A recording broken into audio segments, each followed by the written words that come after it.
Sit it da da da da da da da. Sit it da da da da da da da. Zoom da da da doom da doom doom da da doom da da doom da doom doom. It's Titan in the morning. Zibba dibba da doom da doom da. Sibba dibba da doom da doom. Sibba dibba da doom doom. Sibba dibba da boom boom boom. Boom, boom, boom, boom, boom, Titan in the morning. It's Titan in the morning. It's Titan in the morning. It's Titan in the morning. It's Titan in the morning. Titan in the morning. Hi, my name is Titan Capri. I am a black gay man living with HIV and celebrating 20 years of thriving in my diagnosis.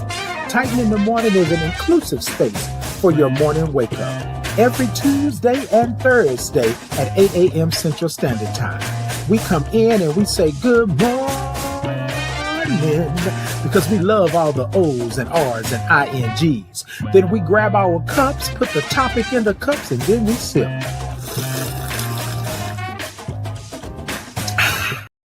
You will get a space and a place where you can be who you are just the way God made you, along with some breathwork breathing.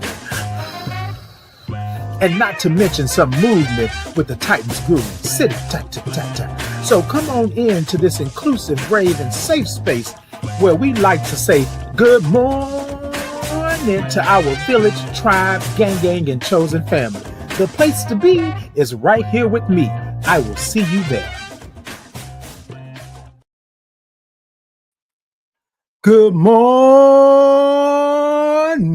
Hold on, y'all. Wait a minute. I think I want to say it one more time just so y'all can feel it. Hold on. Good morning, y'all. It is Tuesday. Y'all know what we do. Y'all know how we do it. I am back. Some of y'all haven't seen me in a while. Some of y'all saw me last Thursday.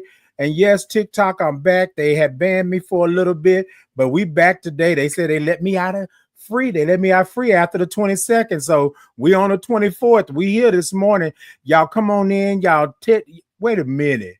Good morning to you too. Good morning. See, this is what I'm talking about. I love when you give me all the O's and R's and INGs. Hold on. Give me a second. Y'all moving a little fast for me this morning, but I love it.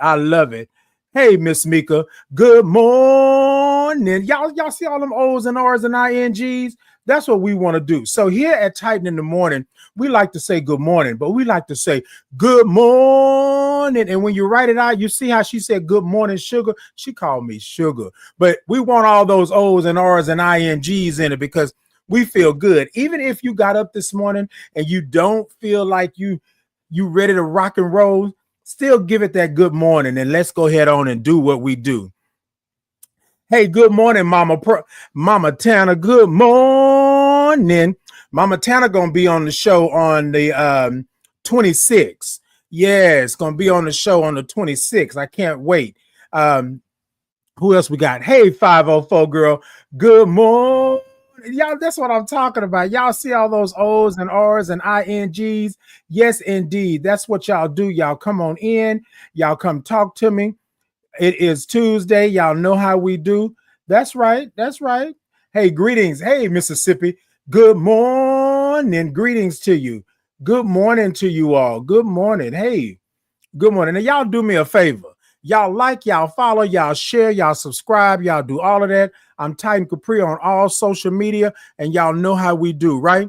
Y'all come on in. So this morning, I got two great guests. I'm going to bring them in just a minute, but I really want to talk to you all. Thank you all for making my Chosen Family series a success. I've been doing it all month, and it has been wonderful. My Chosen Family, my community has come out to support.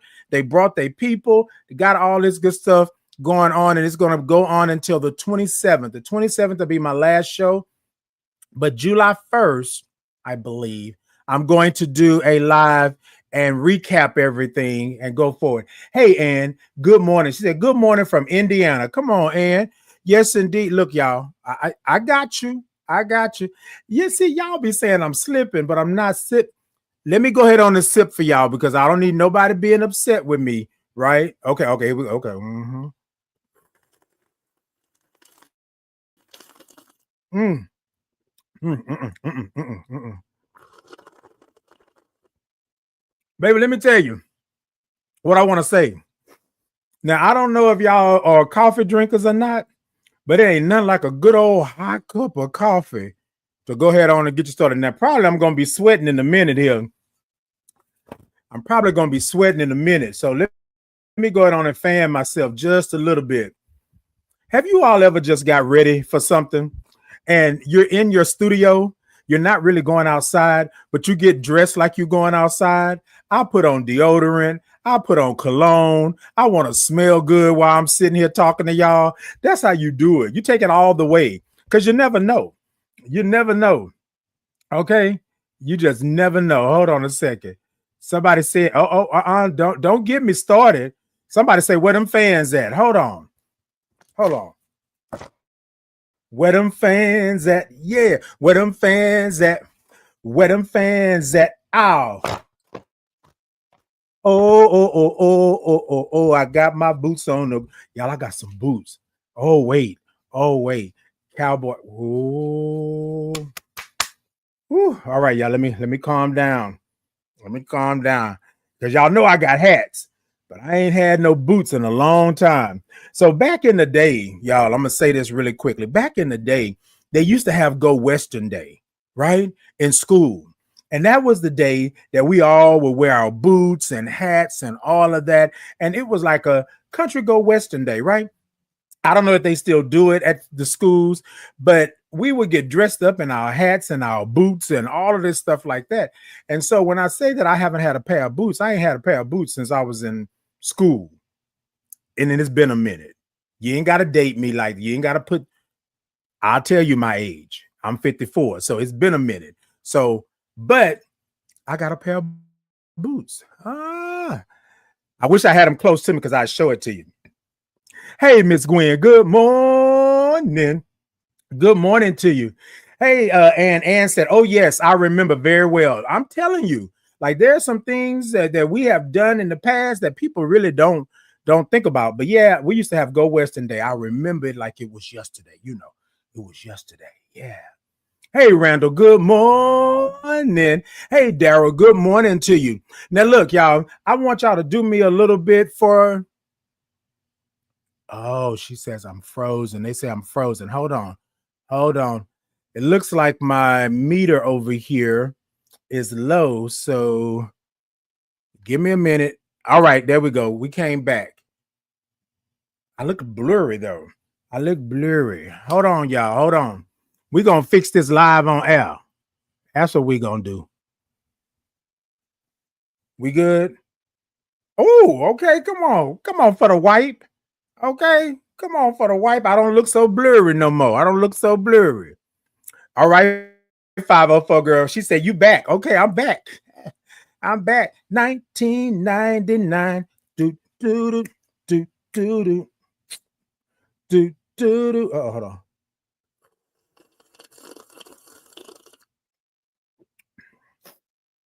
You know how when, picture it, Houston, 2025. You know how when you are sitting in your ish, you are sitting in who you are sitting in who God made you to be, and it's just lovely. It's just lovely. So if I break out into a little bit of a song today, y'all know what that is. Y'all know how I do. You see the microphone is already here. Hey, Elstay, good morning. Hey, Cody. Cody said, good morning, Mr. Titan. Yes, indeed. Put some respect on my name. All right, y'all. Let me get to my guests because I got my guests in. They sitting back and they just waiting to come on. And I just really need to make sure. Okay, Lucy Lou, don't start nothing. Now, you know how this mic just pops out on its own. Don't start nothing, Lucy Lou. There you go, talking about the mic. Then you're gonna have me singing. Then you're gonna have me getting ready and all that kind of stuff. I don't want to do it, Lucy Lou. I don't want to do it. Well, I don't want to do it, Lucy Lou. I don't want to. Well, don't you be Lucy Lou. Don't start, Lucy Lou. I got guests. I got guests coming on. I can't. No, Lucy Lou. It's Titan in the morning. Zip dip dip doot. It's Titan in the morning. Okay, Lucy Lou. It's Titan in the morning. It's Titan in the morning. Woo, woo, woo, woo, woo, woo, woo, woo, woo, woo. Yes, yes. Let me tell y'all, I got a little bit in me. I got a little bit. You see, I went low. I went low just a little bit. Y'all know how we do. Look, y'all, let me get to my guest. Let me get to my guest. See, Nika, see you and Lucy Lou over here. Y'all started me this morning. Y'all, we already 15 minutes in. Let me get to my guest. Let me get to my guest. Look, y'all. So I have two wonderful guests on this morning, and we're going to talk about, y'all always get me started. We're going to talk about roots and bonds, building chosen families in Black and Brown communities. So my series has been Chosen Families this whole month for Pride Month, right? And I wanted to highlight how chosen families are so important to our ecosystem, to our communities, to our makeup. A lot of times we don't understand how important a chosen family is, but I wanted to highlight as well, right, that a chosen family, right, has different facets, has different levels, have different looks, right? Some of us, and it's all community, and it's a family that we've chosen. It may be your biological family, and it may be individuals that you just met last year. Sometimes a chosen family chooses you, right? And you ain't even got to choose them because it's just the way the spirit and the energy is. All of a sudden they come in and you are good, okay? Now I'm gonna move this microphone out the way because y'all not gonna keep me started up over here. Now microphone might pop back up again a little bit later. It do what it do. All right. So first off, y'all, I want to introduce my special guest. I call her my little sis, right? But she is Marnina, the Queen Miller. Yeah, come through, Marnina. Hey, excited to be on here with you. I love your intro. It is Oh, everything. thank you. You know, I be trying. I be trying up over there. I be trying. I be wanting my intro to be all, popular and stuff. And Popular. Yeah, all that good stuff. you will be popular. Okay. 504 girl said Niecy. Okay, that's Roxy over there. Hey, Miss Okay. Roxy. Hey, Annie. How you doing, girl? Indeed. And so I have my next guest. Wait, did they go? Hold on. Well, my next guest I just met, just became part of my chosen family here recently. It's Mahalo Morningstar. I call Mahalo Angel, but they go by Mahalo Morningstar. All right. You there, Mahalo? Okay, now we got, but my bad. Good morning. Yes, you better give them a good morning. That's what I'm talking about. So, y'all, it looks like we're having just a little bit of technical difficulties because people are telling me that I'm freezing on YouTube. I look Yeah, good I here. got kicked out like 3 times. Did you? Okay, okay. So good, good, good. Tanner said, "Good morning, daughter." Good morning, Mama Tana. Yes. Okay, because we call her Mama Tanner. So I have my guest on this morning, and okay, good morning, sister. That's Roxy saying, "Good morning, sister." I have my guest on this morning, and so Mahalo, I would love for you to. Well, I yeah, think we're they gonna missed make you on it your do what it phone. You know do. how StreamYard trips when you're on your phone? Uh-huh. See, Mm. yeah. But we're gonna work through it. We're gonna work through it. We're just gonna start with Marnina the Queen. And Marnina, can you tell the audience a little bit about you, right? And then why are chosen families so important to you? Oh, that's a deep question. And then it's so funny that like my chosen family is on this chat right now. So Yes, yes. hey y'all, I'm Marnina, but most folks call me Marnina the Queen. I am a Black queer woman that is openly living with HIV, and I lead with radical visibility, some really deep joy and purpose. I currently serve as the co-executive director of Positive Women's Network. We are the only membership body of women living with HIV in the country. And also, Oh, I am building a world where I see women and gender diverse folks really centered and celebrated. I'm also the co founder of Majestic Herbals and also Fem Forward. Fem Forward is a new nonprofit. We're really rooted in joy and research and community care for queer and lesbian women in the Houston area.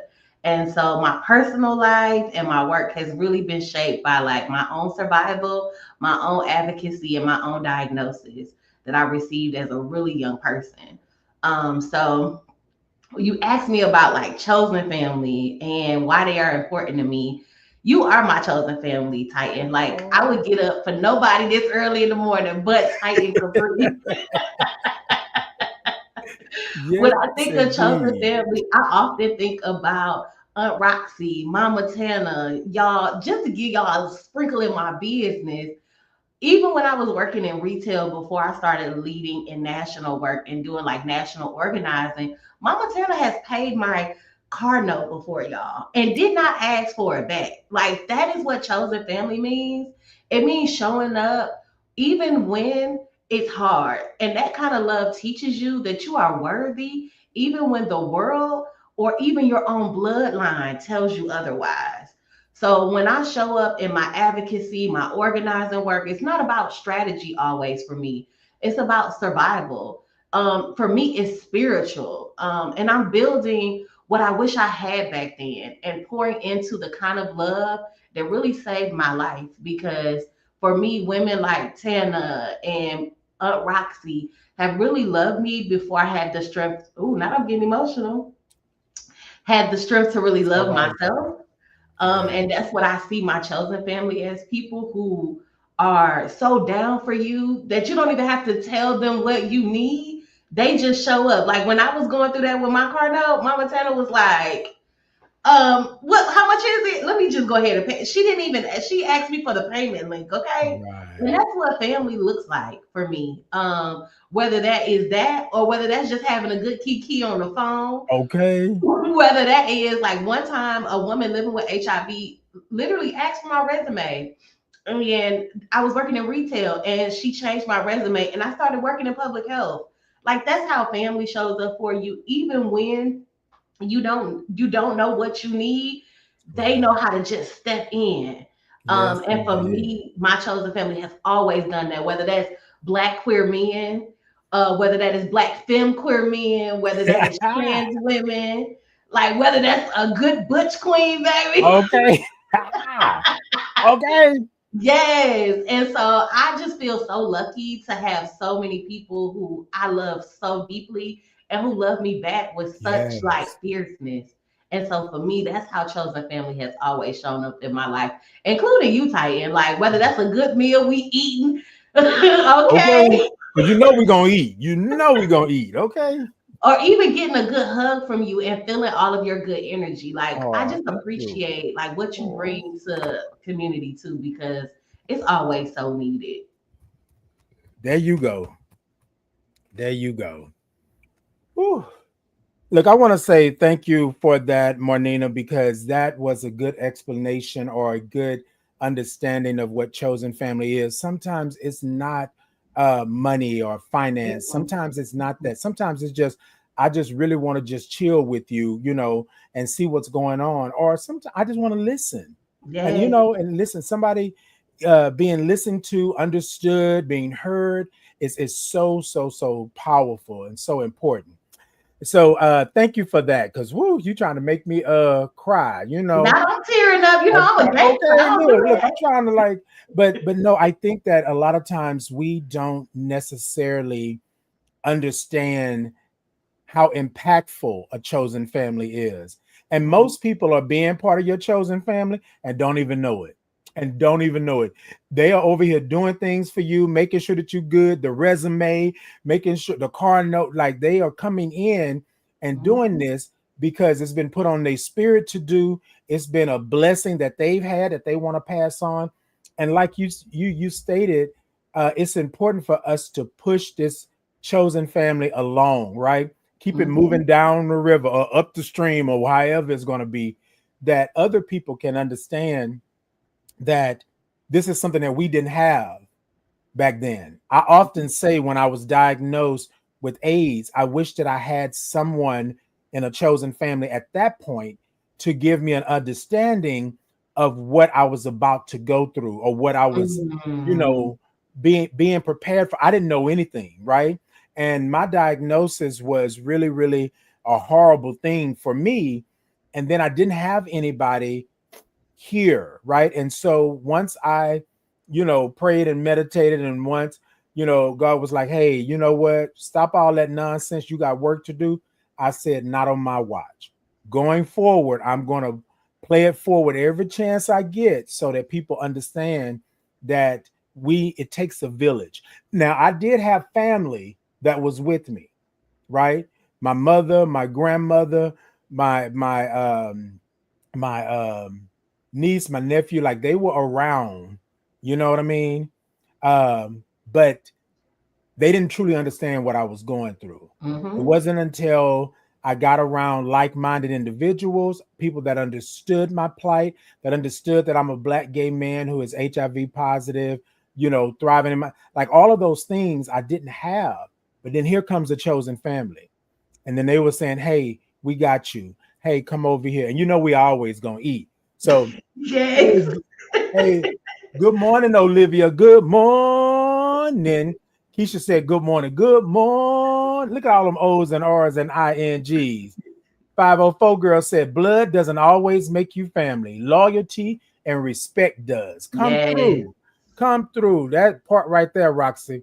Mahalo stated that, good morning. I keep getting kicked out. I apologize. No problem, Mahalo. If you're able to come back in, please do so. I'm holding space for you. You ain't got to go nowhere. You can come on back. Come on back, and we're going to make it do what it do. We're for sure going to eat. Keisha, now you can't be telling everybody my business. Instead of be talking about we for sure going to eat. Yes, we are. We are. We're going to make sure. Mika said such a sweetheart. Oh, thank you. Yes, Monina is such a sweetheart. Yes, indeed. Mahalo trying in on a different browser, Safari or Firefox. Yes, so that's another thing too, right? So when you're doing StreamYard, sometimes what it'll do, it'll buffer and then it'll Mhm. kick you out, right? And so for those that are getting on, sometimes it will buffer. Mine was buffering in the beginning. That's why everybody said I was freezing on like YouTube and things like that. So but we're gonna wait for you, Mahalo. If you are on and you can hear us, we can answer the question. I don't want you to answer the question in the comments, but I want you to be on screen. However, if we got to do what we got to do, then that's what we'll do. But I'm holding for you. I'm holding for you, waiting for you to come on back. All right. Beautiful said, good morning. Good morning. Yak said that bit don't got a button up top. Ha! Look, so let me tell you something. Hold on, wait a minute. Look, I'm gonna put my screen down a little bit. So this is what they talking about, Mornina. This, Well, this is what they talking about. They talking about it don't have a button up. I got two buttons. It's buttoned up two period. times. It's just, I I'm in love it when my you wear your clothes. Like when you wear that and I see that little deep V neck. Yes. yes, come on. Come on. Yes. Thank you so much, Wonder if Monita. it I helps like a if good I old have V-neck. the camera Hey, on. Mahalo. We got you. Okay. You good? Can you hear me? I I can hear you. I'm just trying to see a way that I don't get kicked out again. So let's do this, Mahalo. So since we were having a little technical difficulties, I want you to introduce yourself, right? Tell them a little bit about yourself, and then also what does chosen families mean to you, or why are they so important to you?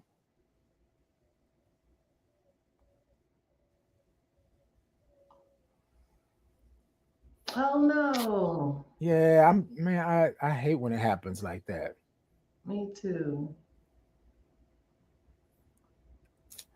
Tanner said, my daughters and my children don't have to be me giving birth, but my chosen family, and you are always my family. Yes, indeed. Yes, indeed. 504 girl said, I love you, Tanner. Love you, sister. Yes, indeed. Mahalo, you there? All right. Can you hear me? Yeah, I can hear you. I can hear you. I can hear you. Okay. So you want to tell everyone a little bit about yourself? Hi, good morning. I am Good Mahalo morning. Morningstar. I am Day Deb. I am your local crossdresser drag queen. Um, what does chosen family mean to me? It means a safe space. It doesn't necessarily mean family or the people that always look after you. In my case, it means somebody that respects you, that actually understands who you are, and lets you be who you are without no judgment. Yes. Um, Also, chosen family is somebody that wants the best for you, um, by who you are and your standards.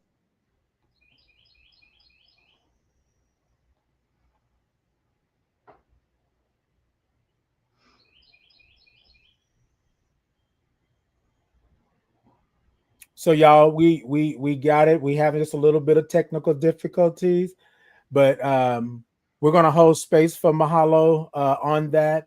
When Mahalo pops back in, we'll go forward. But yes, I love that chosen families are there. And then Mahalo stated that the chosen family wants the best for you. And I think that that's like the ultimate thing. A lot of times we have families, and our families sometimes don't necessarily want the best for us, right? Our blood relatives. And then we have those that are our chosen family that we have chosen. They come in and they want the best for us. So, yes. And then Keisha talking about I do too. I do too, Marnina. I love when he dresses with jackets and no shirts. So fly. Yes. Y'all be trying to get me out there like that. Mahalo, you there? I apologize. Yes, No, you're fine. I hope I got most of the message. You did. You did. See, I'm just gonna keep going in and out between the recording, so I think that was most of what I wanted out for what I thought chosen family meant to me. Okay. And then Mahalo as well. So I know that I want you on camera. So maybe so that you don't get kicked off again, turn your camera off for a second and then turn it off and see if that actually works, if that leaves you in. But then you can turn it back on and maybe we can try to trick the system a little bit. Yeah, see, there it goes. It took him out again. I mean, took them out again. I want to say something real quick about Sure. chosen families too, as we're waiting on Milo. Go ahead. Titan. And so when we're Go talking ahead. about it, like I sometimes think that chosen bio families don't always know how to show up for LGBTQ folks. Like they don't Mhm. know what we need. Or even people living with HIV. Like I often tell people that my mom's amazing. I love my mama.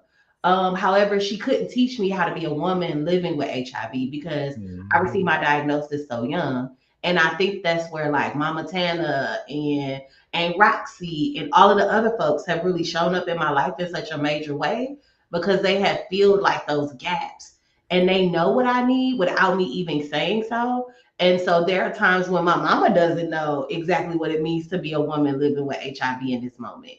And I think that's Mhm. how they show up like bigger and Yes. sometimes in a deeper way because they know, like, even with being queer, like, there are queer elders who know the experience of being like a queer woman or being a queer man, where other Mhm. people in your bio family may not have that experience too. Indeed. And I love that you said that because a lot of times it is a learning curve, Mm-hmm. teachable moments, it is experiences that they have not had, right? And a lot of times people say, well, I shouldn't have to teach you or I shouldn't have to let you know. But if they don't know, they don't know, right? And Mm-hmm. so me and my mother have had in my latter years have had numerous conversations and deep ones about the world and the world that we live in and the world that I'm navigating in this black and brown body or the in a black body, me myself, but also being part of community, being part of the LGBTQIA plus community, being part of a queer community, being part of just everything that it is, because I have so many intersections here. I'm black, right? I'm a Mm-hmm. man, I'm a father, I'm a veteran, I'm all of these things. I'm in community. And then I have the audacity to stand up and be who I feel God made me to be and not be ashamed to say that. That's a whole nother level. So when I started, and I just want to touch on this for a little bit because you said that you love your mother, and I know you love your mother. I love my mother as well, but my mother was concerned for my physical safety once I put everything on social media. She was afraid because she comes from a time frame, a space that the experience was totally different. You didn't stand up and say that you were gay or queer or lesbian or same gender loving. You didn't do that. You hid it in the back. You went to the clubs at night, and that's where it was pretty much underground. And so, for it to be something on the forefront, and then I got a chance to really be who I was with my grandmother before she passed. My grandmother was born in the 30s. She didn't understand that. She was still using language that I was just like, "Ooh, grandma, ooh." And I understand that she was older, right? But again, there goes those teachable moments and things like that that we don't get a chance to do sometimes with our regular family, our biological family, and that's because they don't understand. So my question is, well, I want to have an experience, right? So what would this experience be? But if it's going to be a great one, I got to tell you what's about to happen. I got to tell you how I feel. I got to tell you what happened to me and why I don't do that. Or Marnina got to say to you, hey, this is my space, right? That I'm Mm-hmm. curating for those that are like me or are those that are in my community, and you can't come in here popping like that. You got to understand where you're at. And I think that's a lot of that. So thank you for saying that, because a lot of times my family will be like, well, you could just, I don't know why you hiding that you were gay. You could have just told us. No, I couldn't have. Because if I could have, I'd have told you long time ago, and I wouldn't have went through all that stigma and trauma. You know what I Mm-hmm. mean? But Mm-hmm. they don't see it like that Mm-mm. because they are in it with us. And then sometimes some family, you know, they don't see it for you at all. Yeah. So a lot of our community is unhoused and homeless, going through addictions and things like that. A lot of times it starts at home. There is Mm-hmm. no understanding of who you are, right, and what you are and what you represent. And then so from there, right, you get outside and you you got to start all over again, right? And so thank you for saying that. I just wanted to add that in because I'm always champion for anybody to be who they are, right, and show up in their authentic self. But sometimes it's a lot harder for others than it is for us. And then to have those conversations with the same people that have been dogging you for years, telling you that you shouldn't do this, telling you that you're not of God, it's hard to have those conversations, right? But if I want Mm-hmm. to save who I am, you know what I mean, that very essence, then it was something that I had to do. I said earlier on that I'm 54. So it was later in my life, right? It was a long time that I didn't even express it to my daughter. It was a long time that I didn't express it to my niece and my nephews and my family. I stood in the back. And if somebody like Marnina was coming in and champion for my rights, I would be back there silently applauding. Yay, yay, Marnina. I would probably donate and do all that in the background, but I just wasn't on the forefront. I wasn't there yet, and my family just didn't understand the journey, right? And so I had to tell them what that was. All right, Marnina, let me do this because I'm hoping that Mahalo comes back in. I wanted to make sure. Let's see. Roxy said, I know I need a good Niecy call every now and then with her ED hat on and with it off. Okay. Look, because I'll call up Marnina in a minute. Okay, Marnina, business, blah, blah, blah, blah, blah. But Marnina, I think we should go eat. I think we should. Yes. I love a good kiki now. Okay. And then I get my Titan virtual hugs on here. Yes, indeed, Roxy. I can't wait till we see each other again and you can get you an actual physical hug. Okay. So let me do this really quickly while Mahalo is out. I'm hoping that they come back in. So recently I was featured in Outsmart magazine. And I want to Hey. put this up here. And I'm going to try to wait until Mahalo comes back in. But Mahalo was also featured in Outsmart magazine as well, right? Okay. For their Pride edition. So here's my I don't know if it wait a minute, hold on. I Let me can see you can it. see it. Yes. Okay. And so I'm featured in the magazine. They did an article on me. And so I just want to talk about really quickly. The article is called A Journey of Change. And then how Titan Capri turned his AIDS diagnosis into a life filled with hope, compassion, and advocacy.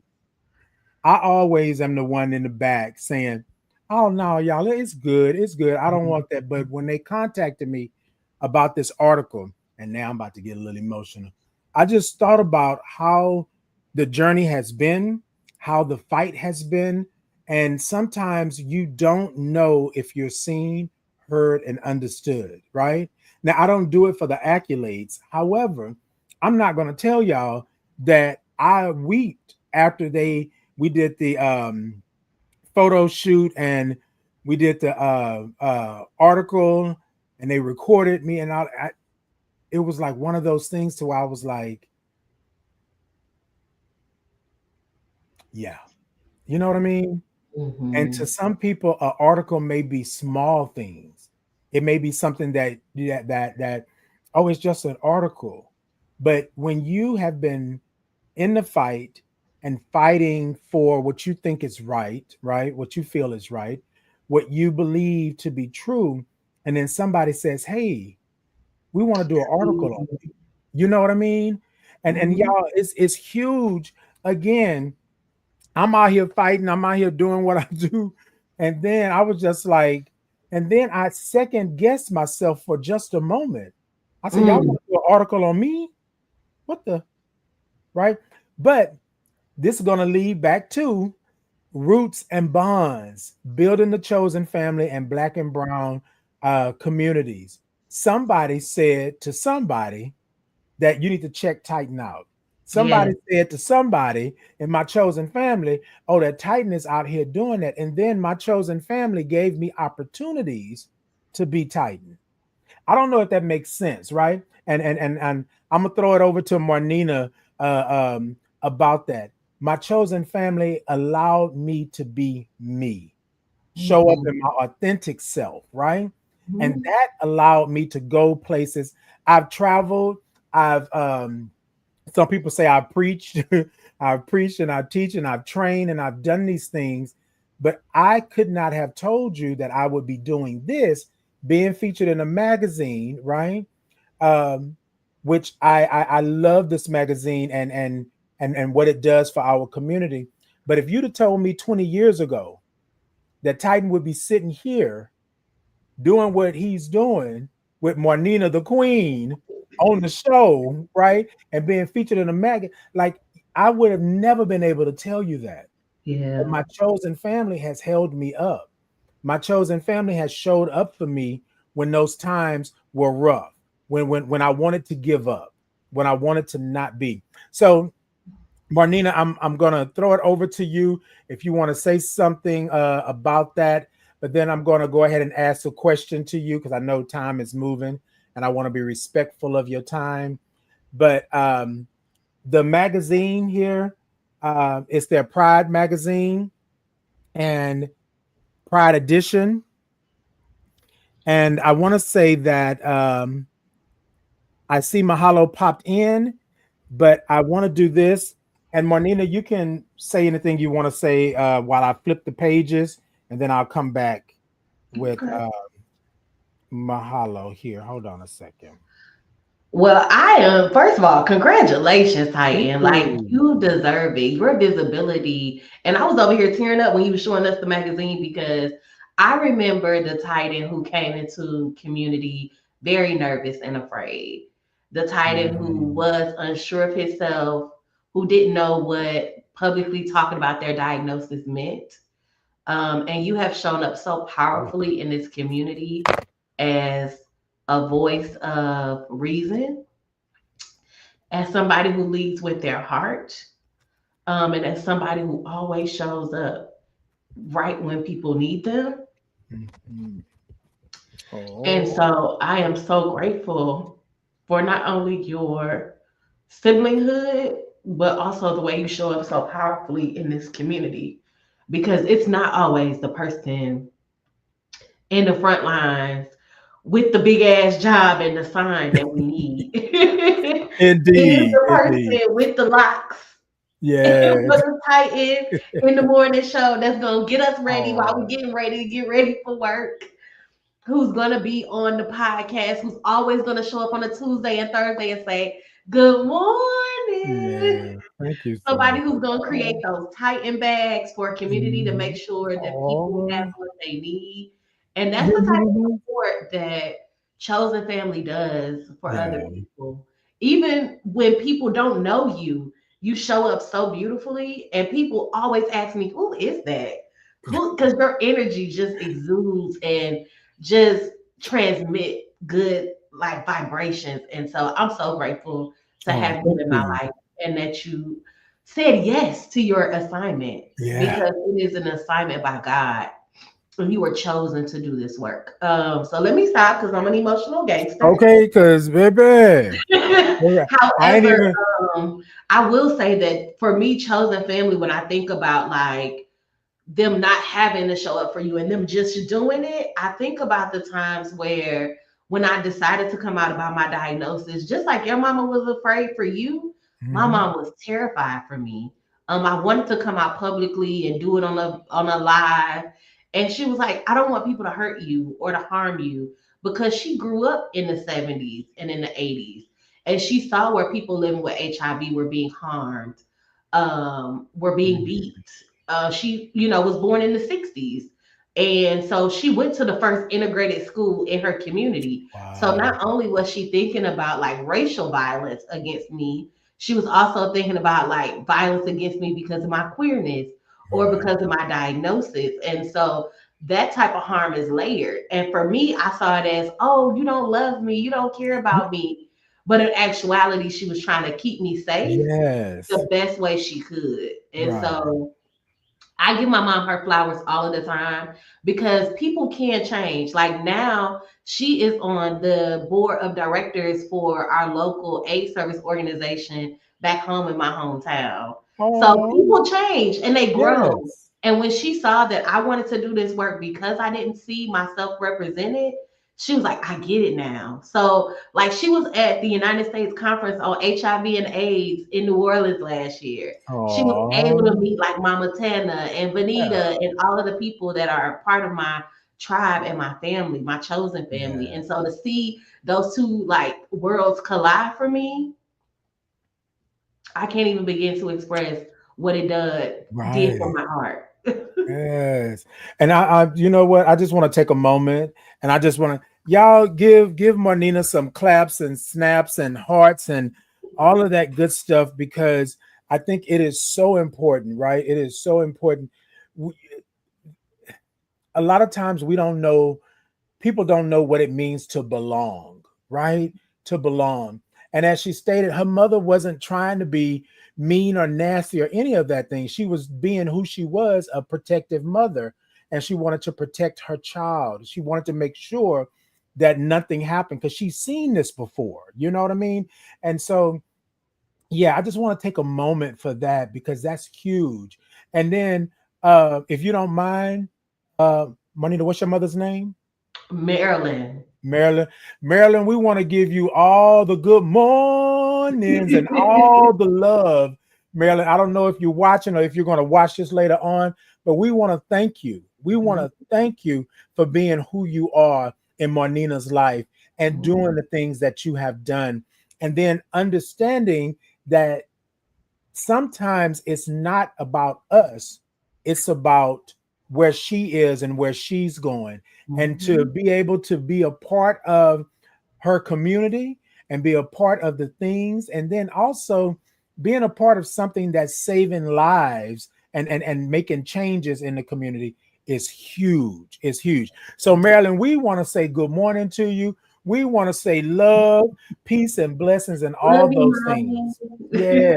And then I'm hoping, um, Marilyn, Mother Marilyn, that I get the chance to actually see you, give you a hug, and just say thank you for protecting my chosen family, which is your daughter, Marnina the Queen, right? Oh. We want to do that.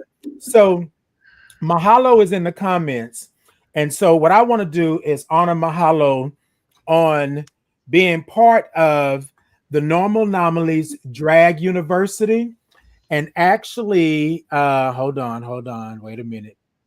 The comments are going. Hold on a second. They did go fast. You got a lot of Yeah. folks on here this morning. Okay. I was like, come on, y'all come through. Okay. Saved in Silly Morning Show. Hey, saved it. Hey, Erica. She said, good morning. And yes, he do.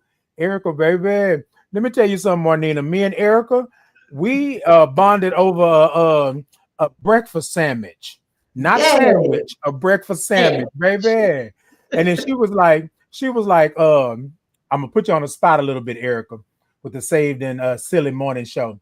Erica was like, oh, well, I'm gonna just sit it over here and I said, you better eat. You better eat. Do you want another one? Okay. Do you want another? Because Okay. we're gonna eat up in this camp. 504 girl gave hearts and love. And Mahalo said, yes, Marnina. Oh, thank you, Mahalo. Miss Mika said, all the personal good mornings, do it for me. I'm proud to call you my family, big brother, my sugar. Oh, okay, come on. I love when she called me my sugar. Hey, sugar. Hey, I love all that good stuff. I know y'all. I know, baby.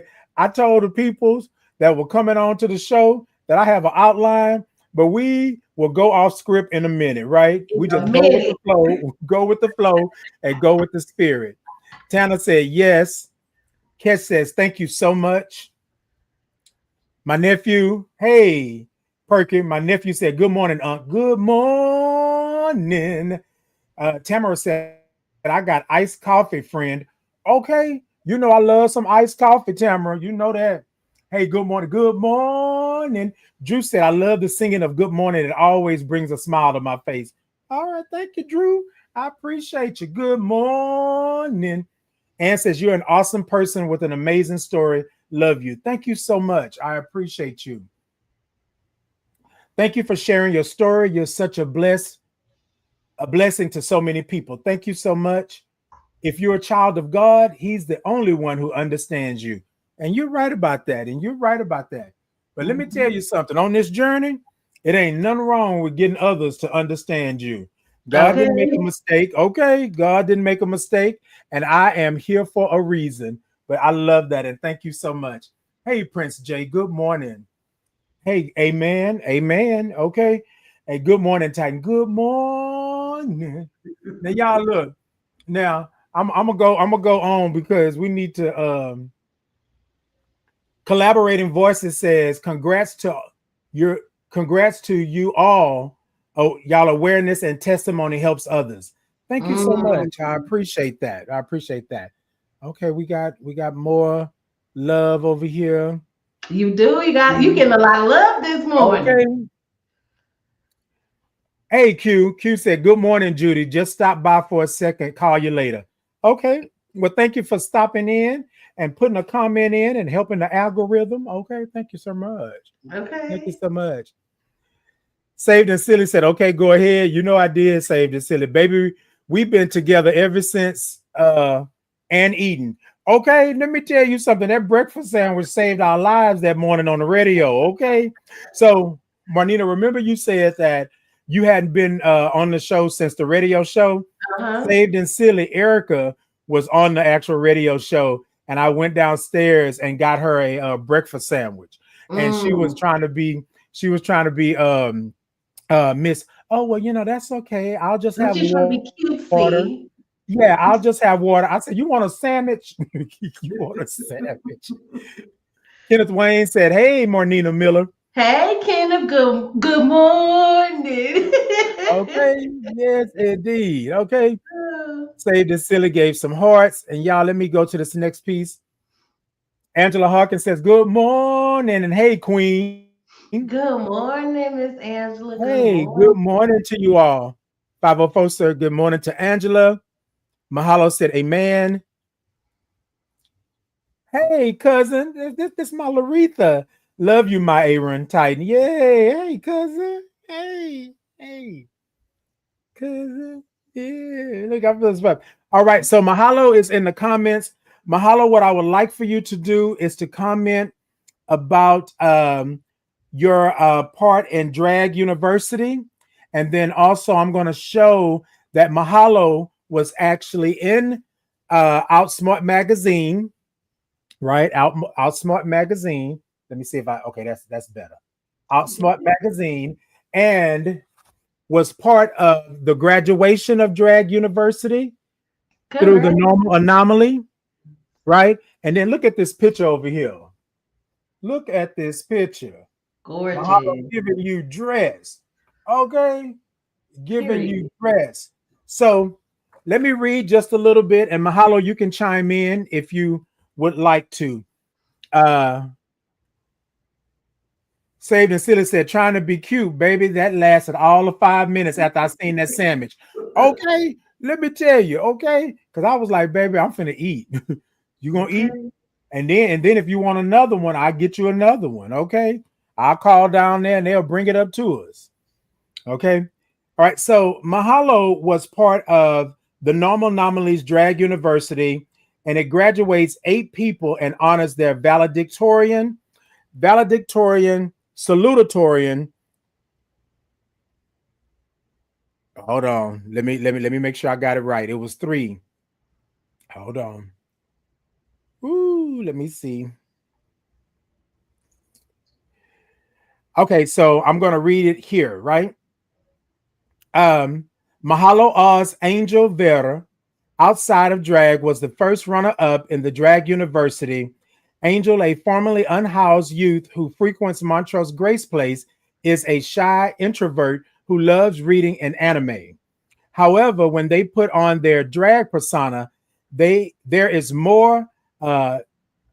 more unabashed, super creative, alternative pretty girl, as she would describe herself. Angel has been interested in the art of drag for a couple of years and has recently begun the journey to becoming an emerging drag queen. They engaged with the Oz Legacy led by Flawless Oz, Miss Gay Texas USFA Classic 2019, and became their daughter. She went to Hamburger Mirrors to meet her after seeing her host an event in the community. They hit it off, and soon Flawless adopted Angel into her drag family and named her Mahalo. Yes, Aw. indeed. Oh, this is so good. Okay, hold on. Right. Let me wait a minute. Now, y'all, these glasses are cute. They are not my real glasses. So let me just make sure I'm good. Hold on. Mahalo is in here. Angela Hawkins says, good morning, 504 girls, saying good morning to them all. Yes, indeed. Thank y'all so much. Okay. And then let me read this, right? As an emerging drag queen, Mahalo didn't join Drag University to learn technique for performance, though she always wanted to learn to be a better advocate and find community. Mhm. I wanted to better myself and get myself out of the state of depression I was in, admits Mahalo. The camaraderie, people being vulnerable and even telling their stories made me feel like I was going to be all right. Learning from Akira and the advocacy class So Akiria Davenport, we want to give a shout out to that queen, Akiria Davenport. Y'all have seen her on RuPaul's Drag Race. She is a wonderful performer, a wonderful person. Give a shout out to her. And then class with Sherman Houston of Black Gay Houston pageant. Sherman Houston is a staple in the Houston community and has Black Gay Houston pageantry. And then Javon Davenport, Mr. Exclusive Gay US of A, was Mahalo Favorite's part of the classroom sessions. So in Drag University, they brought in individuals from the community to give them classes on drag, how to perform, how to be, how to engage with the audience, to know the backstory on pageants and what you would need to do. So they went through an actual university. They had classes and all of that. So Mahalo says, it says a little in the article, it was a lovely experience. It's honestly broke my shell to push myself out of depression. It showed everyone different paths and crafts coming together. And yes, indeed, Mahalo, I think it was so good. I was there for their graduation, and I love how it brought different facets. Again, here goes the chosen family part. It brought different facets of our community. It showed you the artistic flair, artistic expression of different individuals. And it also gave them an outlet with chosen family, supportive family, to be there to cheer them on and to see them go through this process, right? It takes a lot to do that. I'll never forget, and I'm gonna mention this really quickly, when Marnina went up to be the executive co. Let me do the title correctly. Co-executive. Mm-hmm. All right, so the co-ED, right? And I remember me hearing, and then Monita was like, "Oh well, yeah, you know, this is what I'm gonna do. I'm gonna go for it." And I said, "You better, you better." Baby, we were at Mo Better Brews, and I told Marnina, I said, "You better, baby. You've been in this community doing the doggone thing." And a lot of times we feel that we are not where we are, right, in this journey, but I saw it, baby. And at the table, I think it was Mama Tana or was it Vanita? But we were saying, oh, it's that. Yes, indeed. It's your time. It's your time. So I want to say the same thing to Mahalo. Mahalo is saying, it's your time, right? It's your time to be out there and to do, and you're doing it at your own pace. But Drag University was something to give you an outlet, and you did so great in that. I want to read this part here. On stage for the final project, what Mahalo delivered was a testament to the advocacy reborn and an outstanding performer. She delivered a rousing personal poem on stage, documenting her story as an unhoused youth to an audience who gave her a thunderous applause. I know because I was over there clapping almost till my hands hurt, right? With Drag University over, you will see more Mahalo performing around the city and drag bars and spoken word stages. Yeah, we're going to get to the spoken word, Mahalo. She is also on 8 community advisory boards, including Youth Voices Empowered at the Montrose Grace Place, High Transformative Empowerment and Autonomy, T, Leafs, with the Truth Project, continuing her advocacy work in the community. And so it was the 3 of them, Drag University, and Mahalo took second place in that, right? And yes, it was a great experience.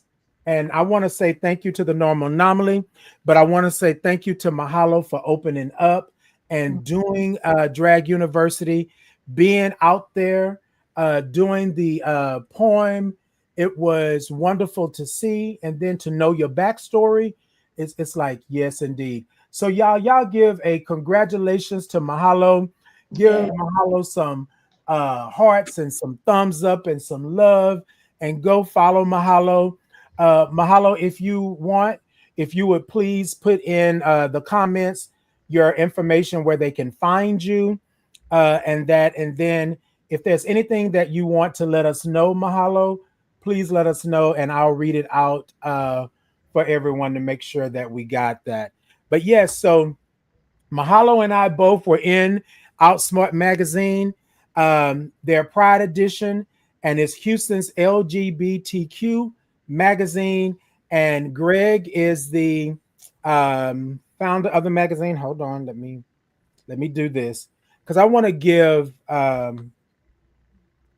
Greg their hold on his props because a lot of times we see this magazine, right? He's the editor. We see this magazine and we see it in places and spaces around the city, and we don't really understand the impact of this type of magazine. And so Greg Jew is the publisher, and he's always trying to be on the pulse of the community, and then it's a magazine for all of us in the community. So thank you, Greg, for doing this. Thank you for the years. Thank you for what you're doing now and what you're going to do in the future. And we appreciate you so much. Thank you for highlighting me. Thank you for highlighting Drag You. Thank you for highlighting Mahalo and all the other individuals. Also in that particular magazine, the Pride Grand Marshals are in that magazine as well. And I urge you to go and take a look. And it's actually online as well. Outsmartmagazine.com. Go on over and check it out. And y'all can read the story, like, follow, share it, do all that good stuff. All right. Woo, woo, Marnina. Thank you, baby. I am so sorry because like we're past 9, and I know that we were No, you're okay. I like being here with you. a couple of minutes. So we talked about chosen families. We did go off script like we normally do. We follow the flow. But I want to ask you this: is there any question that I sent over to you that you would like to speak on, or you would like to mention, or have any talking points? If you do, then yes, let's go ahead and do that. If not, then I'll ask the last question, and then we can have some conversation. Oh, What you want to do? you asked a What you really want to lot of do? good questions. There isn't one in particular that is just itching to me. You know what? It is. Okay. What I will say is how has terms like mother or father shaped power dynamics and emotional roles within a chosen family structure? Oh. And for me, what I will say is that thank God I've always had really good experiences with my chosen family. And even as like a black queer person, I didn't really come into my own vision of what chosen family meant for me until I came into the HIV space. Mm. And so that was my first time really having like a Mama Tana. And like literally I started calling her Mama Tana and it is exploding everywhere. Okay, because that's what I call her too. Okay. Yes, everybody calls her Mama Tana, and I Yeah, love that for her because she's truly like my mom in this work. And so indeed. I will say for me, it does it looks different for me because sometimes people can be toxic even in chosen families. Okay, like we know that people can be that way. Okay, but thankfully for me, Ooh, I don't have Monina. that same experience Yeah, because she lets me be me. And if yeah. I feel some type of way, I can go to her and be like, Mama Tan, I ain't like that. Or, you know what I mean? We can have those like real conversations and real Yeah. dialogue. But what I love about her is she asks me for my input. Like, hey, Mm-hmm. did that feel okay Mm-hmm. for you? Are you all right? Like, having somebody that has continuous dialogue and doesn't create like those toxic dynamics because you don't want like a toxic dynamic when someone is saying that they're your chosen family because you are choosing these people like and it's truly rooted in like love and care. And so you do not want people in your life that's gonna be toxic. And I'm grateful that the women and the men that and non-binary folks that I have in my life are not toxic. And I will Mm-hmm. say to people who are in those dynamics where they do not feel safe, that's not the right chosen family for you. Say that. I think that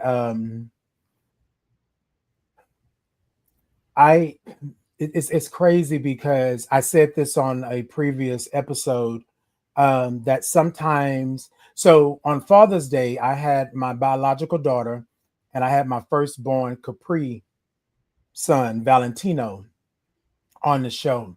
A first that I've never had. But then someone asked the question, how can you all be father and son and you're so close in age?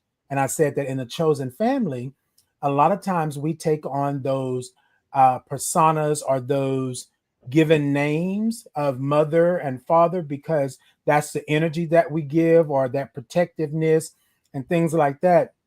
Mama Tana was the first person. So something that happened here recently, Marnina, and when we talked about it, but we did a Road to Advocacy documentary, and Mama Tana was the first one to say, "Hey, Titan, you should come." And I was like, "I don't know if I want to go. Like, what are y'all doing?" And blah blah blah blah blah. And she said, "Okay, I need you just come and just see. And if you like it, you like it. If you don't, you don't." Now they can't get rid of me. You know what I mean? And then also when I did Project Leap, I talked to her as well about Project Leap, and then joining the Ryan White Planning Council. She was my mentor. She was my person to bring me on and guide me through and things like that. And she will get on me when she thinks that I'm not doing what I need to do, because she knows that I'm doing that. But she will get on me when I don't take time and relish in the things that are being given to me, the things that are being afforded to me for being who I am. And so she said, "Okay, you accept that. You better go over here and do that." And I was like, "Well, Mama, I don't know if boy, go on over there. Look, you might not like what I'm about to say, but I'm gonna say it." And so I love that, because sometimes we do have chosen family that we start out with, right? That we necessarily, at some point in the journey, we don't necessarily have a space for them anymore, right? For whatever the reason may be. So yes, indeed. I love that, Marnina. And thank you for saying that, because a lot of times people say, "Oh, that's my chosen family. I got to stick with them." Everybody can't go with you. No, they can't. Everybody can't go with you. Let me tell you something. I bought this compact car enough for me. And if it don't fit for you, then you can't ride with me. You can't ride with me. I'm cutting corners, and I need for me to be able to balance. You can't ride with me. So I think a lot of times we have that, because in our own families and our biological families, we think because we're blood that we can't cut you off, or we can't say no to you, or we can't, be open and honest with you about who we are. So yeah. I Indeed. definitely agree. I will say also, like Roxy and Angela, baby, I can get on the phone and kiki with them if I need to. I can get on the phone and talk business and be like, "Look, this is what we need. I need you to show up Right. this way." Like, and it's about that balance, that delicate balance of like friendship, but also sisterhood. Because your chosen family could exist in multiple ways for you, not just in this like structured way. Because typically, like when you have your mama's always gonna show up in like a parental role for you. But Yeah. the great part about chosen family is your chosen family can also kind of be like more of a friend, more of a confidant, and kind of exist and be more fluid in their roles in your Yes, relationships. indeed. And yes, she's crazy. Okay. Oh, you think I don't know, baby? Me and Roxy was cutting up at the Capitol. Okay, Oh was cutting up. Lord. But love Roxy. Thank you so much for being that crazy Dallas auntie, Roxy. And Mahalo stated, "Your path ain't everyone's path," and that is so true. And I think that we have to be okay with stating that, right? That not everybody is going to go with us. It doesn't mean that we hate them or we don't, that we dislike them. But in this moment and time, I need this type of energy, right? And that's why. And then um, Aunt Sandy stated, she said, "Baby, they will vet you. They don't take lightly bringing you into their chosen family." And you're right. And then not on top of that, Danita said it best, "Baby, we'll chuck you the deuce in a minute. Don't you disrespect us like that.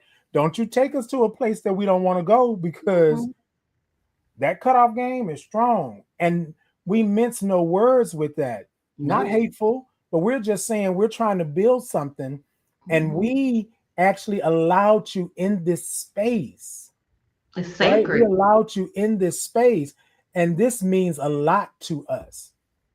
So And it's I don't sacred. want anybody to ever think that we're just playing like that. Because Mm-mm. baby, when we say that you're a part of the family, you're a part of the family. We have chosen you, we have made that, and you're a part of the family. And we no longer, right? We are not the individuals to literally cut you off. You will cut yourself off. Because as soon as we set those expectations and boundaries, we expect you to follow. Okay, okay.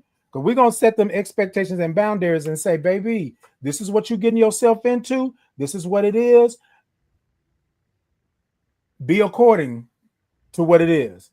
Because once you step over that boundary, there is no, oh, well, that was an accident. Oh, but this is the fourth time you've done it. Well, I'm not Mhm. even gonna play with you, Marnina, and I'm sure Marnina feels the same way. I'm not gonna play with you. It won't be a fourth time. First No. time, shame on you. Mhm. Second time, shame on me because I should have saw you the first time. It won't be a Mhm. third time, right? You get one too, right? Until you get Okay. that two-piece and a biscuit. Okay. Well, look, let me do this so I can get Marnina up out of here. Marnina, the last question that I'm going to ask, and Mahalo, uh, I would like for you to answer as well, if you're able to do so. How do you envision the future of chosen families and Black and brown queer spaces? Ooh, wait a minute. Hold on. Hold on, Marnina. I'm sorry. Hold on. Okay. Okay. You gotta get that right. Well, okay, let me. Mm. All right. Let me go again and let me ask it as a pageant question. Okay. Let me So, get ready. Marnina and Mahalo. Question is, how do you envision the future of chosen families in Black and brown queer spaces, especially amid digital communities and regional movements? Ooh, That's a question for you, baby. that's a question. um, so what I will say is when I think of the future, I think of Mahalo. Like I think of those young voices and young people who are coming into our spaces. A lot of times people still look at me for youth stuff, and I'm like, hey y'all, your girl's in her 30s. I am a millennial. I'm not Gen Z. Baby, black don't crack. That's what that is. Okay.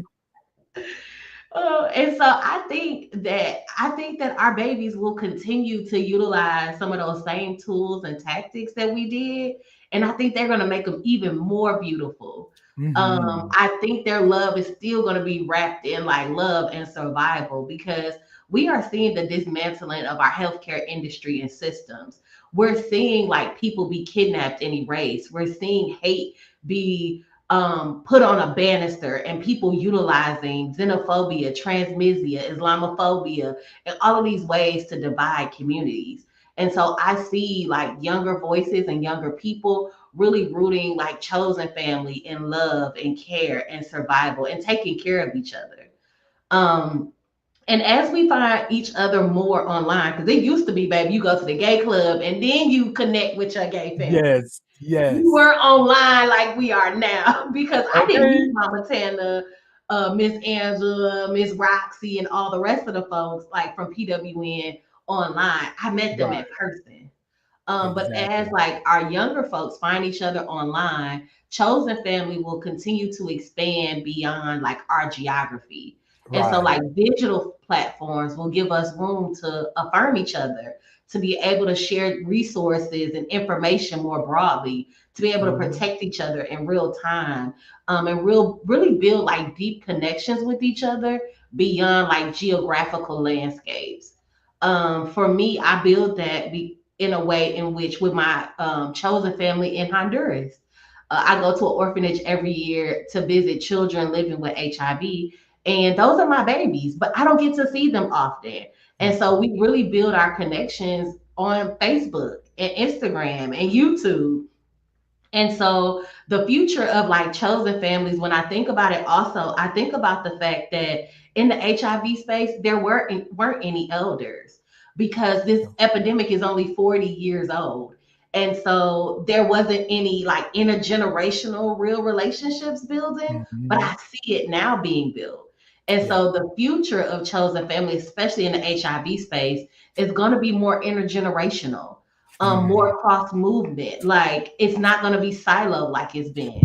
And it's going to be Right. more unapologetic. And so chosen families will always be about how we survive, how we thrive. And in the future, I believe it will be even more a part of like the freedom work and the liberation work that we utilize. We really utilize our chosen families, like, you know, for the millennials and everybody else older than me, we used it as a backup plan. But I believe that it Mhm. is going to be central to how we utilize and how we see healing, how we see organizing, and how we see like living as a whole. And so I'm Yes.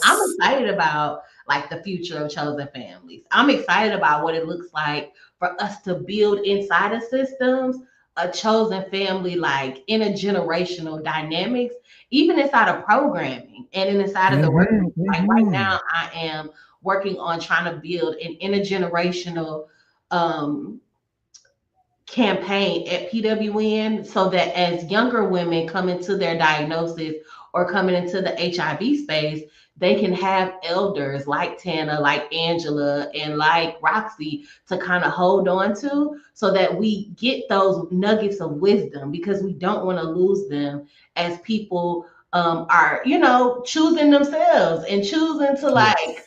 make sure that they are taking care of themselves and their families as they are thinking about like coming out of the HIV space and choosing to retire. And so I think it's going to really create us shifting from silos to creating safety and liberation for Black folks. So I'm excited about Yeah. the future. Let me tell y'all something. Let me tell you something before I say anything or go forward. I am so proud of my little sis. Did Oh, you just hear that? So little sis came in and gave you the 1-2, but also broke it down and say, hey, look, corporately, this is what I'm going to say. This is how we're going to move. But basically, this is what we need. I'm so proud of you. I remember us being um, filming for the documentary and tying string and talking about our experiences back when we didn't know what was going to be. And yeah. here we are. It was 2018, 2019. Was it around that time? I think it was around that time. And we didn't know that. We didn't have this verbiage or we didn't have the No. words Yeah, like that was this. 2018. Yes, yes. And so and a lot of times I don't think that we understand. I'm gonna go to the future, what the future holds, because we are now in the future from 2018. So we Mm-hmm. didn't know that we were going to be a part of that. We knew that we wanted to make change because me and Marnita talked outside of that, but we didn't know exactly what that change was. Who would have known Mm-hmm. that Marnita would have been a co-ED? Who would have known? And Marnita, baby, look, let me move this microphone out the way. I am sorry, but yes, indeed. Let me pop the fan one time for her. Let me pop the Oh, God, fan. thank you, Let me Taylor. pop the fan for that. Who would have known you'd be doing Titan in the morning? Yes, yes. But who would have known? That's the future. So Mhm. today we're sitting here talking about chosen families, and then they will be the future. They will be. Mahalo will be the future. We will still be in the future with them, right? Mhm. However, it has to go on. And that's why I think chosen families are so important because the dynamic is different, right? The dynamic is different. You don't know certain people. You just met Mahalo today. Same community, doing the Mhm. same things, maybe at different spaces, other places and spaces, but we're in the community. And I used to hate that certain people in the community were so high that you couldn't talk to them. Mm. Benita has never denied me, never. And Benita is the one that everybody goes to, right? Mama Tana has never denied me, Mhm. right? For the Ryan White Planning Council, there is Tori has never denied me. If I call Tori and say, hey, Tori, I got this going on, I need something, Tori is there. Shadon has never denied me. Let me see. I'm trying to Kevin. give yeah, Kevin, Ian, Vernis, all of the people in Atlantis, all of the people in the community, they don't deny. They've been in this game for a minute and doing it, right? But we have to understand that we are part of a chosen family. And that's why I decided to do the chosen family for the month of June, for Pride Month, because I wanted to show the different dynamics. I wanted to show the different creativity. I wanted to show who the chosen family was, right? And I had never had the opportunity to bring everybody together like this, right? And so I said, when I came back from my hiatus or my sabbatical, which was only supposed to take a week, but took like almost 2 months, I came back with the intro and everything. I wanted to do it my way. And then I also reached out to people that I have been seeing their stories and their journeys. And I'm saying, hey, y'all, we're part of the same family. Are you all okay with coming on and just expressing what that is? And that's the future. That's it. My prayer is that this series, I'm going to continue on, but my prayer is that people see this and they get something from it, whether it be from Aunt Sandy being a woman of God, being a pastor, right? Whether they get it from the co-ED of PWN, right? Talking her ears showing up, still looking like she's 21, and people still want to put her in the youth category. I want them to do that, right? I want them to see my children, my Capri son Valentino, what he's doing, my biological daughter, because I don't think I've ever introduced the world, well, and I'm saying I'm worldwide, the world to my biological daughter. Most people would say to me, "Oh, you have a daughter?" And I'm saying, "Yes, that's my baby girl." And they say, "Oh, well, how old is she?" Baby, she's 28. She about to be 29 here in December. She's 28. Like I call her baby girl, but she a grown woman. Okay. Like a lot of times we don't see that part of the chosen family. I had Cookie on, Alicia Cook. I had her on talking about her experience, right? She was recently diagnosed. She's only been diagnosed for 3 years, right? And her journey and how that goes, right? I'm a long-term survivor. I've been 20 years in the game, but there are people in our community that are not HIV positive, living with HIV. And there are people that are OGs in the game, right? And I'm gonna say this last piece, Marnina, and then I think Mahalo put something in the comments. I'm gonna say this last piece. I was standing in a room full of people 50 and older, right? I come into the room and they're like, well, Titan, this is not for you. You know what I mean? Like, you shouldn't be in this room. And I said, bruh, sis, family, friends, I'm over 50. And they was like, wait, what? And I said, yes. And then not only that, we got people that are 70 years old that have been living with HIV for 30 plus years. Yeah. Where are their stories? And don't get me wrong, Marnina, I know we can go through the numbers and do analytics and all this other good stuff, right? But the demographic of older individuals, that's the future. They were diagnosed at a time, the 80s and 90s, when this was fresh. So their stories are different, similar, but different from ours because we came through at a time where, well, I had to take a cocktail, but I was taking about 5 to 7 pills. But back in a time where AZT and things like that was tearing you up from the inside out, right? So it was a lot of things that I was saying, okay, well, wait, we just can't. So if you're part of my chosen family, you're an elder in this. Because when I hear people say, oh, well, I'm 38 years positive, or I'm living with HIV for the last, I think somebody told me that it was 39 Mhm. years. And I said, so you were there at the, like when this first began, Mhm. right? Because Mhm. Marlena said that HIV is not that old. Mhm. Y'all, some of y'all were born during the time, right? Yeah. But understand HIV is only 44 years old, 43, Mhm. 44. Mhm. So only 44 years old. Y'all think about that. That's I the was age. born in a time where GRID wasn't the name for it. It was Yes, already HIV and AIDS. So yes. I'm 34. So when I came into the space, HIV had already had a name. There was already being like advocacy and organizing done. In 89 is when they created the Denver Principles. And that's the Hmm. year I was born, Come which is a on. space for like the Bill of Rights of people living with HIV. They were Yes, already talking about when I was coming into this world, how people living with HIV should be respected, how we should yes, be indeed. treated, talking about the language, how people should be talking about us as folks living with HIV. It has recommendations not only for us, but recommendations for our providers, for the people that say that they care and love us.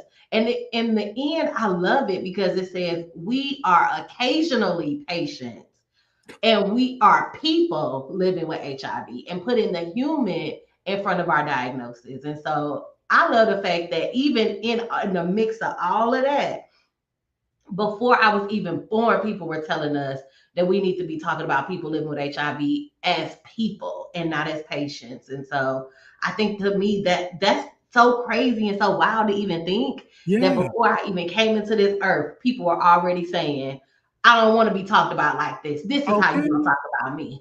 Exactly. And then, and a lot of times, so what Marnina said, I'm just going to go back to it really quickly, is that the Denver principles, right, put the person first, right? Mm-hmm. Because a lot of times you were pointed at, you were ridiculed, you were talked about as the disease, right? Mm-hmm. And y'all, how disheartening is that for you to be labeled, right, as a disease? And back then, they were saying things like infected and things like that. Mm-hmm. And so you think about it, right? The stigma and the trauma surrounding that. What the, who the, and so the Denver principle says basically that I'm human first. I'm a person first, right? Address me as such, right? And then you can say person living with, because I'm living with, just like diabetes, just like cancer, just like in the verbiage sense, you don't say, oh, you infected with cancer. That doesn't necessarily happen, right? Mm-hmm. You tell someone, and then you feel sorry and worried about the person, and nothing against y'all. Don't bash me. I'm not saying anything against anybody with cancer, diabetes, any other type of ailment or anything like that. What I'm saying is, you don't get the finger pointed at you that you have cancer and things like that in a derogatory way. HIV is different because they were telling me that I was tainted, that I was no good. When Mm-hmm. I was diagnosed with AIDS, they didn't want to drink after me. They didn't want me plastic cups. And so it's a lot that goes in that. And sometimes we don't see it. So, yes, that's the future. Marnina just gave you some tidbits for the future, and that's going to go on and go forward. And y'all know y'all can contact Marnina. She'll give her information here in just a second. Mahalo stated, honestly, I feel I'm a little young to answer this question. As a youth who is barely doing advocacy, for me, it's education support, especially for young youth coming in not knowing anything. And Mahalo, we hold space for you on that. But I want to tell you something, Mahalo, and this doesn't mean that you have to do anything, but be you. By you doing what you're doing, by you doing Drag University, by you being a face, by you even showing up, right? You are doing advocacy, right? Yeah. And I know that you're badly in this, but you are doing advocacy. Advocacy looks different for everybody. But I want to say to you that we hold space for you and we understand where you are and we understand what you're doing, right? And I just want you to keep on doing it for the future. You said that you were a little young to answer the question, but today This will be your future down the road. Somebody's going to say, I remember when Mahalo did. I remember when Mahalo stood up. I remember that poem, that spoken word that Mahalo did for Drag University graduation. That's what we are seeing. So y'all give Mahalo some love and all of that. Um, I stated this in the videos. A lot of young gens don't know what it means to be queer or the history. This what makes chosen family important in my case, because drag really taught me a lot past the makeup. Okay, look, and people always say, they want to ban drag performances. They want to do all that because they're getting dressed up and this and that. But it's beyond that. That's community. That's chosen family. You always you will get taken on a journey, creativity, church. You will find out about love. You will have some laughter. You will do all of that. Drag is all of those things. Drag is family. Drag is chosen family. Drag is saving individuals, right? So, yes, indeed. And thank you for that, Mahalo. Thank you, Marnina the Queen. I appreciate you so much. I know that we always do this. We get into the conversations and things like that. And this right here really makes me happy. And I want to do this before I get out of here. I know I've already given Marnina her flowers in a sense, but I want to love on her just a little bit more before we leave out, and Mahalo as well. I want to thank you all for answering the call for the chosen family to come onto the show and do what you do. I see you, right? I hold space for you. I love what you're doing. And I thank you for saving lives in the work that you do. You may not know it, right? But you are saving lives. You are giving education. You are uplifting, and you are doing all of the things that you're supposed to do. God put you on this earth for a reason. I believe put you on this earth for a reason, to be on your journey and to touch as many souls and spirits as you can. So I just want to say thank you. I hold space for you. I love you all for being in this space. And thank you for answering the call, not just for my chosen family, right? But answering the call that God put on your life. Answering, you knew the assignment. When the assignment was given, you said, okay, you know what? I'm going to dig down. And sometimes it doesn't feel good. Sometimes it might feel like you just want to give up and quit and not even go that route. But I want to thank you for staying the course in your space and in your time, but what you have done for the world, because you've done it for the world. And I just want to say thank you. And I love you all for that. And I appreciate you. I just had to get it in, Marnina. I know you're probably saying, Titan, stop, but I had to get it in because I love you like that. And I see what you're doing and you are changing lives. And I appreciate you. And Mahalo, you're just coming into this, right?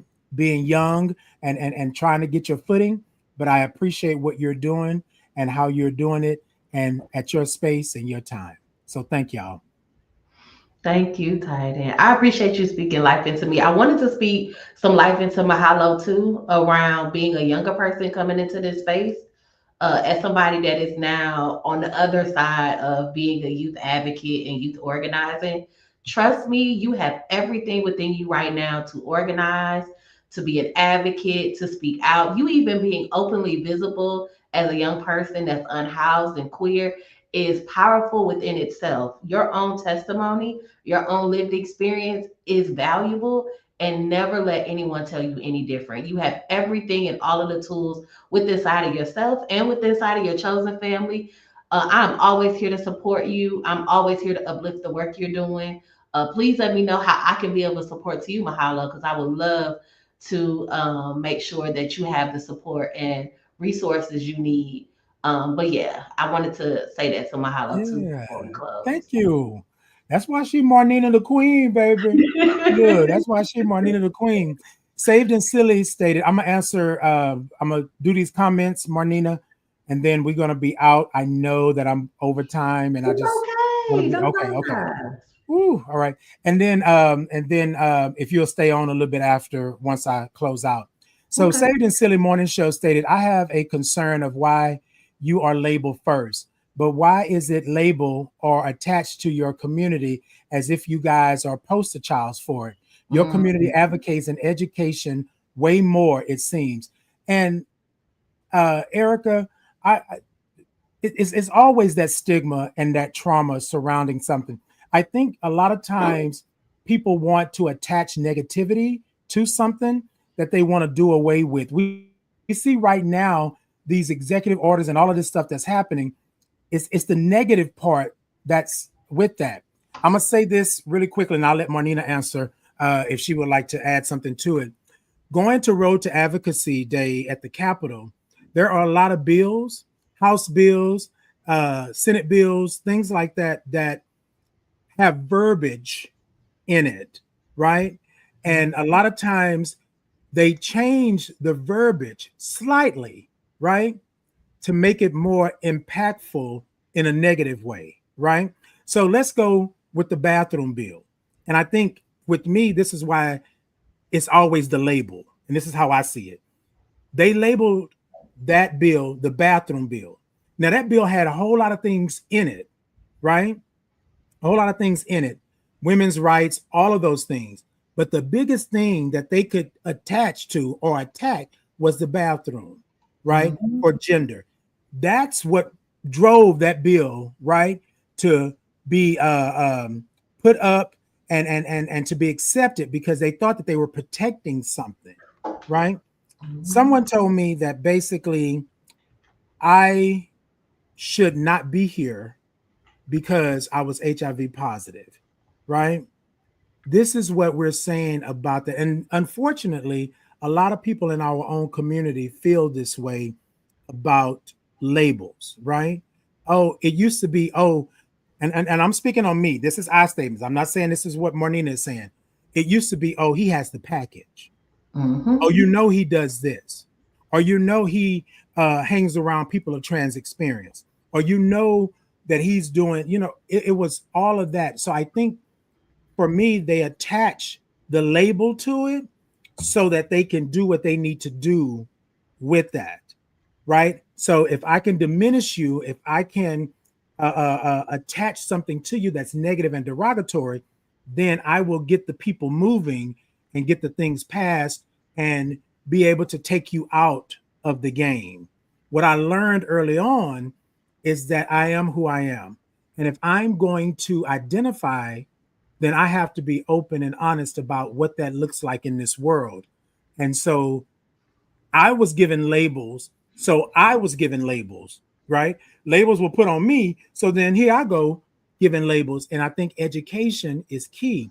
And the last part to that is that, yes, we educate way more than just our community, because again, our chosen family is community, Yep. gay, straight, back, down, white, black, all the way around. In this world, we're constantly educating. We're constantly letting you know that that's that. Just like the color of my skin, right? You will call me a black man, you will call me black this or black that, or you will call me the hard ER, right? Before you even know my name, right? And so a lot of times I think that that's what the agenda is. They say we have an agenda, but that's what their agenda is to push this narrative that we are something other than human, right? And so that's why they label us like that. That's my thought process. Marnina? Oh, Titan, this is a very layered question. So I often wear my visibility or my labels really loudly and proudly. And a lot of people at first, when I started openly identifying as like a black, queer, and fat woman, people were like, why are you doing that? Why are you calling yourself fat? For me, radical visibility is important because all of those intersections deal with different layers and forms of systematic oppression. And so we know like that fat folks are disproportionately impacted by people being rude, not only like the words and like language people use to describe us, but also I don't know if you've seen recently a woman on social media, they filmed her interaction with someone. Someone didn't want to sit next to a bigger lady in a airplane, And this lady literally spit in her face and was beating on her Yeah, I because she saw was that. larger. And Wow. so when I think about like fat phobia, I also think about the fact that when we go to the doctor, I know for when I go to the doctor, because I'm gonna use I statements, my doctor, the first thing they want to talk about is my weight. Not the fact that I have asthma. Not we're not talking about Right. my viral load. They always point out my weight. And it's like I have other things that we need to be discussing and worrying about Okay. where we shouldn't center that. And so Now, when we talk about labels, I feel sometimes it brings a unnecessary burden. But for those of us who are at the intersection of queer or trans or non-binary or living with mhm, HIV, it often feels like we've been labeled first, not by choice, but by right. necessity. Because Mhm, society attaches those labels to us before we even able to speak for ourselves. And so right. our community doesn't like being a poster child. And I don't like being a poster child because I want attention. I became radically visible because I was forced to survive and fight for my own survival. I raised my voice because we have to build our own networks and our own care systems, and because people don't show up for us. And so, what you're seeing is like this radical visibility that is rooted in refusing to be erased, and Right. choosing to Right. be seen in our full humanity and not just our pain. And so, when I come into spaces and talk about advocacy and organizing, from a perspective of talking about my diagnosis, about my weight, about my skin color. Like I often say, I'm a fat, black, dark skinned woman living with HIV in the South because all of that shit matters. All of that intersectionality matters because it Come tells on. you that I'm not only just here to live in a system and survive a system, I'm here to thrive in a system. And so that's the reason why, like those labels, unfortunately, they exist, but they matter Right. because I know that Indeed. another dark skinned, chubby little girl that's coming behind me that may be 14 or 15 that's coming into her own realization of who she is. And I need to show up better for her. And so I Mhm. often tell people, like, there's somebody that's waiting for you to show up in your full humanity because they need permission to exist as themselves. And so I needed to see Bonita in her red locks when I met her at Legacy talking about her diagnosis. I needed to Yes. see Mama Tana in her full humanity. Hell, when I first met Mama Tana, she was going off on somebody. And I was like, yes, I have permission to be my full self. I have permission to be angry as a Black woman, right? Because a lot of Yes. people tell us being a Black woman and being angry is something wrong. So, Yeah. like, I love the fact that I can exist in my full humanity and bring my full self to my job. And I get to do that every day at PWN, which I think is Indeed. a blessing because we need to see more of people living in their full truths. Because if we did, I don't think HIV stigma would exist if everybody could be honest and live in their full truth. But Yes. we know violence exists for people that live in those intersections. So there we go again, going back to like why it's important to be so radically visible. And I Yes, think indeed. for the last like couple of months, I've been thinking about what does it mean, and I was like, radical visibility. I'm gonna make that a part of what I talk about when I introduce myself because it's so important for me not to just name labels, but for people to know why I say Why? that I'm a fat Black queer Exactly. woman living with HIV. It's Exactly. important and it's needed, and that visibility matters, and it's gonna matter to somebody who needs to see it. Yes, indeed. Thank you And I'm so much sorry that for was that. long-winded, but I needed to get that out. No, Marlena, look, baby. If you say that you got time, I got time. Okay, I got time. But no, I think it's so important because a lot of times we don't hear people say that those labels were put on us. So I said, so in the very beginning, you said something, and I'm gonna just touch on this really quickly. Someone said to me, "Why are you saying that you're Black and gay and not gay and Black?" And I said Mm, that I'm a Black man. Before I knew anything else in this world, I knew I was Black yeah, because they put labels on me. The they hard do. NR, the hard ER. They Mhm, made sure that I knew that I was Black, which I knew mhm, that because I grew up in a Black family. But mhm, I what I choose as my label, or how I don't say label, but how I identify. And then, Marnina, I started using that every time I walk into a room mm. because there's somebody over in the back, like I was, That needs to see it. that needs to see it and need to hear that it's okay, that it's Mhm, all right. You know what I mean? And I always tell people all the time, this is my little joke, but this is for real. I'm going to look good. I'm going to smell good, and I'm going to talk my ish. That's what I'm going to do. So every time, you already know who I am before I get there, but I'm going to remind you of who I am, how I identify. Not how I'm labeled, right? But how I identify every time I walk into a room, because I didn't have that all those years ago. I didn't have that. And then these younger individuals that are coming up behind us, and I'm talking about they're in their teens, going into their 20s, they are out there, and I'm saying, hey, hey, Titan, well, for you to be in your 30s, no, baby, I done been around for a little while. Matter of fact, I probably graduated high school at the time you were born.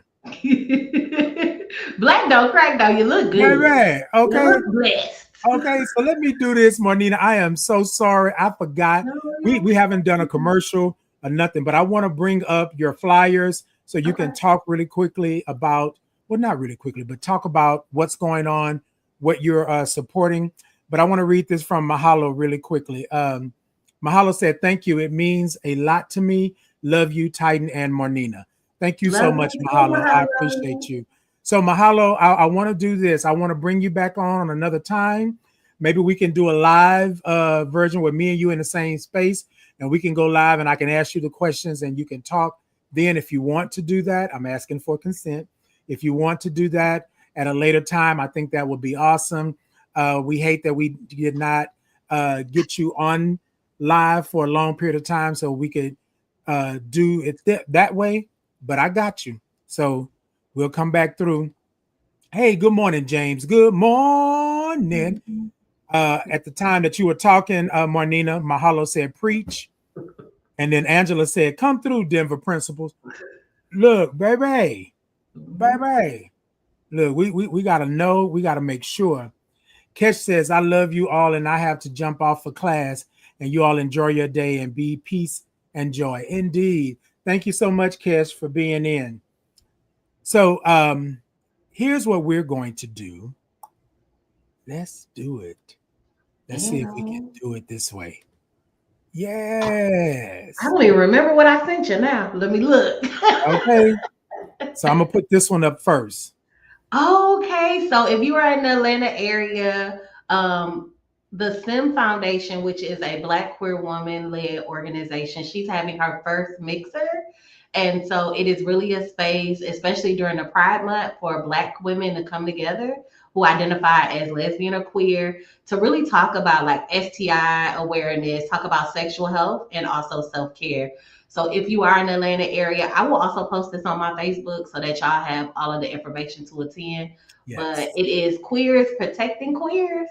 And so I'm excited to be there and be one of the guests. Yes, indeed. Congratulations. I love that. I love the Queer Protecting Queers mix. I love that. I love that. And then So the organization that I co-founded alongside Kimmy, we are presenting our Freakney, which is a space for us to just be loud and proud and be who we are. We will have drinks, we will have food, we will have fun, we will have performances by Black queer folks. So y'all come out, come support. I will be posting more information. This is just the save the date. So if you are outside and you want to come outside and be more outside, join us October the 11th for National Coming Out Day, where we will just be visibly queer and where we'll have space to really hang out with each other. We know that the federal government is not continuing to do research on Black and brown bodies, especially Black and brown folks that exist at the queer and lesbian spectrum. So we are doing research for that. So when you come out, you'll be able to scan our QR code and really tell us, what are you experiencing in Houston as a Black queer or lesbian woman, and we'll be able to connect you to some resources. So we're not only doing like these joy-filled events, we're also kind of plugging in some of the research and the work that we're doing. So come out, come support, and come join us. I love it. I love it. Look, y'all, that's what we do. We support community. Y'all come out. I like it. Ow. Yes, I love it. And then, y'all, so I'm going to go ahead and run through just two commercials really quickly here, and then I will end the live, and then Marnina, if you could stay on just for a minute, okay?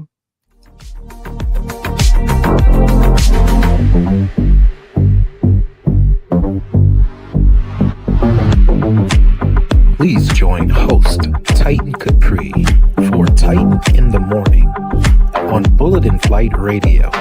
Your story, our station.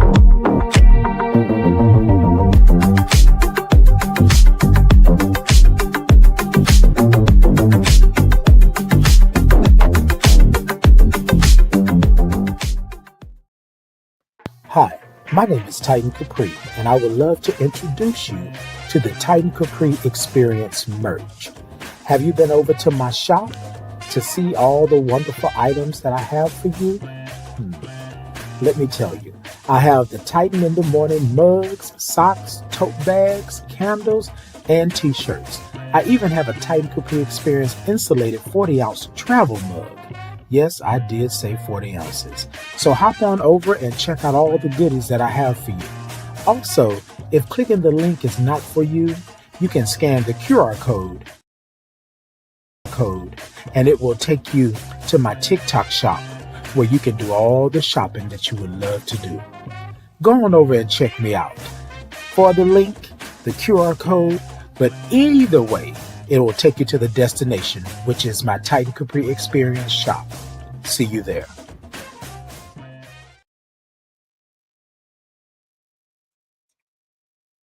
All right, y'all, we are back. So that's our show for today. I thank you all so much. Thank my guest, Marnina the Queen, and also Mahalo. I thank you all for tuning in and being here. And y'all, so as we come to the end of Pride Month, and we come to the end of the Chosen Family series, it's not going to end there. I am who I am 24/7, 365. And so I'm proud all year long. So I will continue on with the Titan in the Morning show, making sure that we highlight chosen families and things like that. Come with a little bit of education. And I just want to thank y'all for supporting me and making this Chosen Family series what it is. And I really do appreciate it. So I will be back with you all on Thursday. And on Thursday, we will have Tana, Mama Tana, and we will have Dina Gray Hughes on. So another matriarch in the community. Dina has been kicking tail and taking names and doing all of that in that. And so it's going to be a wonderful thing. These are mother figures in the community. And so I'm looking forward to the conversation that we're going to have with them. Before we leave out, Marnina, do you have anything? You continue to show up in all your radical visibility. Even if you are not LGBTQ, whether you're a Black man, Black woman, Latina person, show up in your visibility. People need to see your full self, your full truth. And you can follow me on all social media sites, Marnina the Queen, TikTok, Instagram, Facebook, and Blue Sky. I'm here. Indeed. All right, y'all. It has been great, y'all. We I'm a yeah. Look, I got Marnina on here and we're going on 2 hours. Like, what is happening? What is happening? All right, y'all. Thank y'all so much. Until next time, y'all be great. I want to say this really quickly before we get out of here. I want to tell you that there is a constant in this world, and it's love, but we need more of self-love. So I want to tell you, I love you right where you're at in this moment. Ain't nothing you can do about it. You ain't got to return it with a receipt. You ain't got to ask for it. I'm telling you, I love you right where you're at in this moment. The past is the past. The future is the future. But right now in this moment, I love you right where you're at in this moment. Until next time, y'all be good. I love y'all. Hey, we had a good time, didn't we? We would like to thank you for tuning in today and thank you in advance for tuning in the future. If you would like to contact me for any questions, comments, and or concerns about the show, the community that I serve, and the advocacy work that I'm doing, please scan the QR code above or send an email directly to titan.capri@gmail.com. Now, If that doesn't work for you, just put Titan Capri in any search engine or bar, and I am sure that you will find it. Until next time, y'all be great.